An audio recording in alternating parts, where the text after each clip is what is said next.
All right, Ken. Yes. You're the GM of a contending team. Yes, I am. No, I'm not.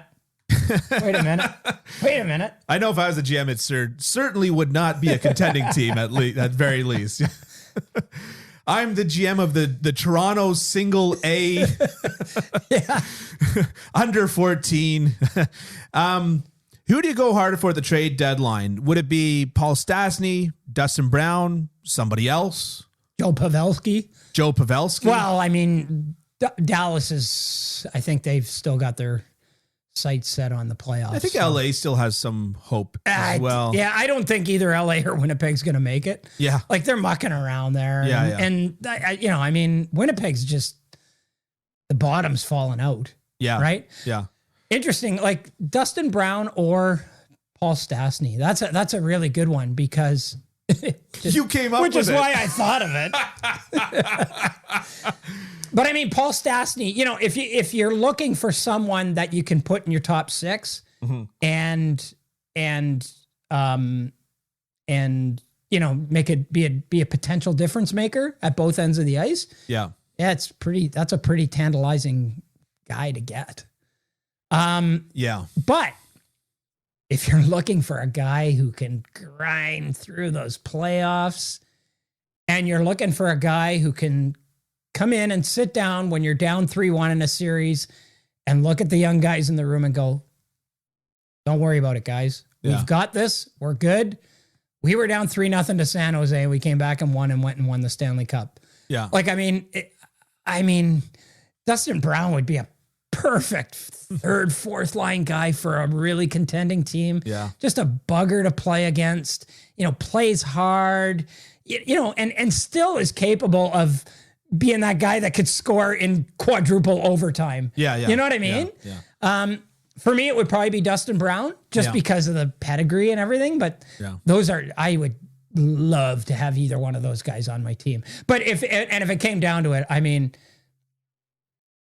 I'd give up a first round pick and a top prospect for Joe Pavelski if he was available. Yeah. I would do it. I would do Absolutely. it. I would absolutely do that without batting an eyelash. If I'm going for the Stanley Cup, yeah, because he could be your number 1 center, he could be your number 2 center, he could be your number 3 center. Yeah. All in the same game. Yeah. So, anyways, yeah. If I want a guy that's going to bounce in and out of Winnipeg like a beach ball, I go for Paul Stastny. If I want a guy that doesn't know which end of the water bottle to use, I use Dustin Brown. Ah, okay.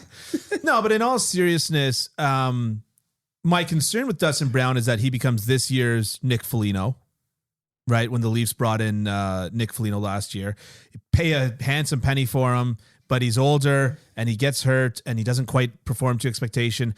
But on the flip side of that, with Paul Stastny, one of the things that I'm always asking myself when it comes to contender is who's your team's Nick Bonino? Because when Pittsburgh won and Nick Bonino was their third line center, and I think that year he scored 30 goals in the NHL, like that's huge. Like that, you always talk about top two guys on the team, right? Tavares, Matthews, but look at the playoffs last year. Tavares gets injured. And Matthews goes dry. Yeah. But that's because Matthews is the only guy left, right? I'm not necessarily throwing this at Matthews' shoulders, but my point is that I'm always asking myself, who is the Nick Bonino? Who is the guy that it's like, you know what? Crosby didn't have the best game today. Malkin didn't have the best game today, but this guy is going to take your team, over the top and always be able to be there and be able to produce and, of course, be on both ends of the ice. And to your point, Pavelski is that guy. Oh, he's so that guy. He's so that guy. He's Nick Bonino plus, right? Well, yeah, he's Nick Bonino on steroids. No, not saying not he's on steroids. Not saying that. Not saying that. Yeah. But we at Hockey Unfiltered have not learned anything of Nick Bonino's. To me, if Dallas falls off the map here, and they're out of the playoffs, like this guy is. Forget about everybody else. Yeah. If I'm a contender. Yeah. And even if I'm loaded at center, because you can play him on the wing, I am saying you sell the farm. That's the guy I want. Yeah. And you know what? I am willing to mortgage the future for that guy. Yeah. I am absolutely, totally willing to mortgage the future and overpay to get that guy for 2 months. Yeah. Or 3 months or whatever.